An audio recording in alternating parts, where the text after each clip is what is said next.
Using debt in your business will make you more money.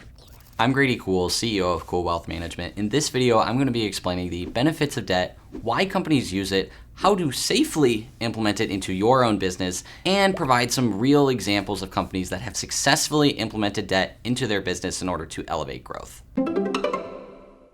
Debt is a big part of almost every successful company's long-term plan for growth. Whether you're just starting up or whether you are a massive conglomerate like Apple, debt is considered an essential piece of the puzzle. Let's take a closer look at Apple.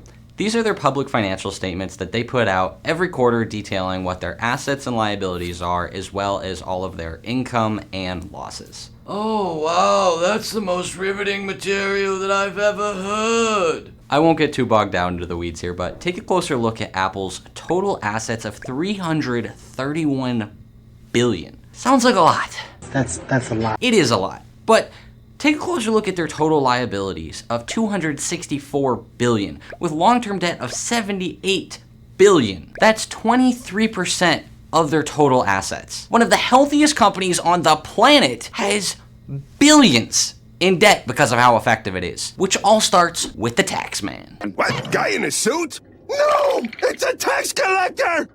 In the United States, there are many ways to write off interest payments on your taxes as a business. When you pay interest on a loan, your expenses are higher for the year, thus lowering your profits, thus lowering the amount of taxes you have to pay.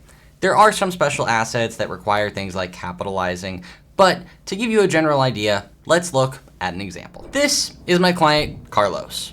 He runs a butcher shop. He makes about $100,000 a year in profit, but he also has a business loan for $20,000 at a 5% interest rate. That means Carlos pays $1,000 in interest every year. Typically, Carlos would have to pay taxes on the full $100,000 that he makes every year, but because of that $1,000 payment, he only has to pay taxes on $99,000. Since Carlos files with an LLC as a single taxpayer, in the year 2025, he is in the 22% bracket, thus meaning he saves $220 on taxes. Doesn't sound like a lot, but keep in mind two things. For one, if you did that on a larger scale, higher tax bracket, more money, the tax savings would just get bigger and bigger.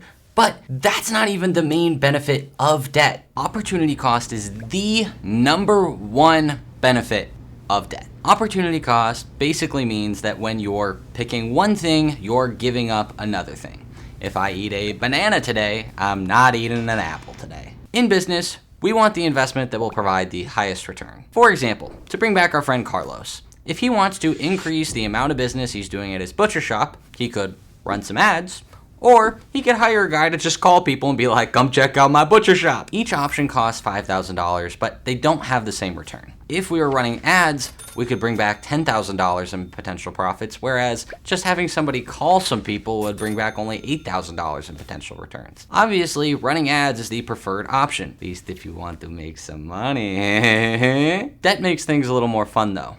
We can just pick the best option and just double down on it. If Carlos takes out an additional business loan for $5,000, instead of just running ads the first time, he could run them again. So he could be making $20,000 in profit instead of just $10,000 in profit. That gives Carlos some additional profit while also being able to pay back the loan. If the numbers were that great every time, everybody would be doing it, but that's not how reality tends to work out. Investments are sometimes failed experiments. I can tell you that one from experience. Most businesses take 3 to 6 months to start seeing any sort of return from running advertisements for their first time. There's just a little bit of a learning curve. Investments can also pay back a much smaller amount. Like if Carlos invested $5,000 and only got back $5,100, would it be worth it? This raises the question, when is debt actually a good idea? Before you dive into debt, you need well-ironed processes in your business. Debt tends to work as an amplifier. If you have an unprofitable business that is losing money every month, then debt is only going to make that problem worse and lose you more money every month.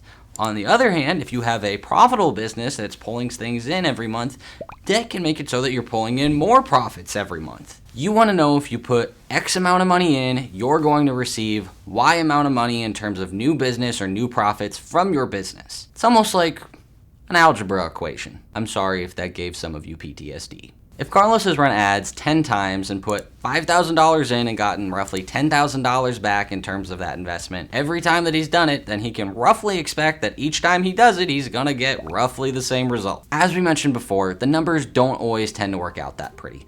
The second big thing you need to keep in mind if you want to implement debt into your business is the difference between how much you're paying in interest versus how much you're getting on return on investment. If my investment has an ROI of 10%, meaning return on investment, and I'm only paying 5%, that's fantastic. We should do that to the moon. However, if my return on investment is still 10% and interest rates go up and I can only find a loan for 15%, then I'm gonna be losing money on that. You always wanna be earning back more than you're paying in interest. Sounds a little obvious when I put it like that. It's smart to consider this on an after-tax basis since we can write down the interest, but we still want a certain threshold to make sure we aren't making mistakes. Generally speaking, I would want at least a 2% threshold whenever I'm making any sort of investment. If we go back to our example with Carlos, who's paying a 5% interest rate, I would probably want to see Carlos getting a 7% return on any sort of investments that he's doing. This makes sure that we aren't cutting anything too close since, as we mentioned before,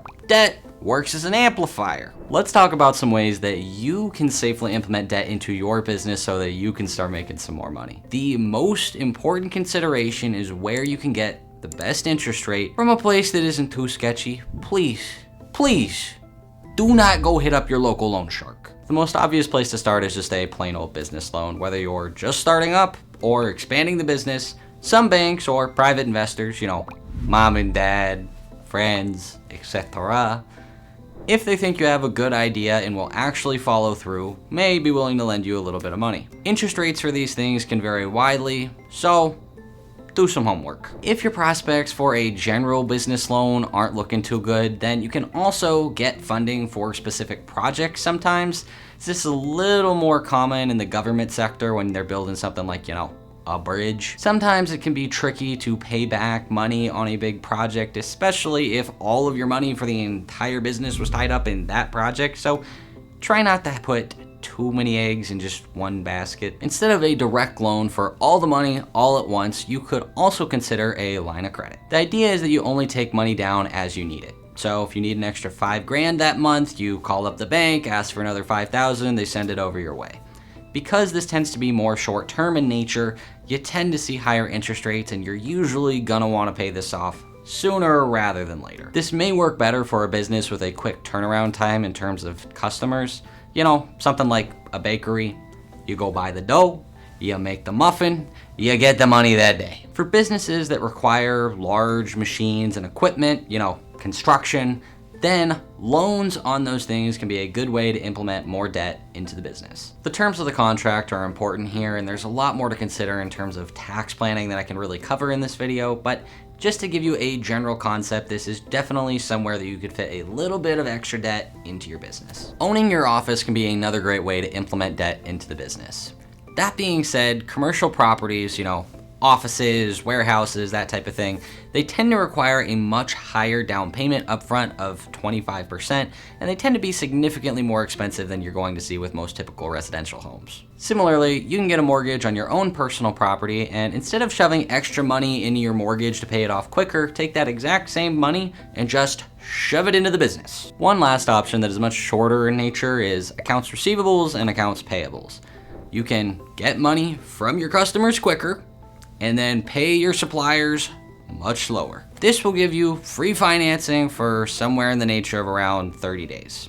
That being said, it is not worth pissing off your customers or your suppliers by missing a payment or being at the very last second. So take a little bit of carefulness here. Debt is a powerful tool if wielded well, but it's easy to mess up. So if you're going to use it within your own business, make sure to have a plan with plenty of contingencies built into it. If you have any sort of questions about your particular situation, feel free to comment below, or I'm happy to hop on a free call and we can talk about your situation.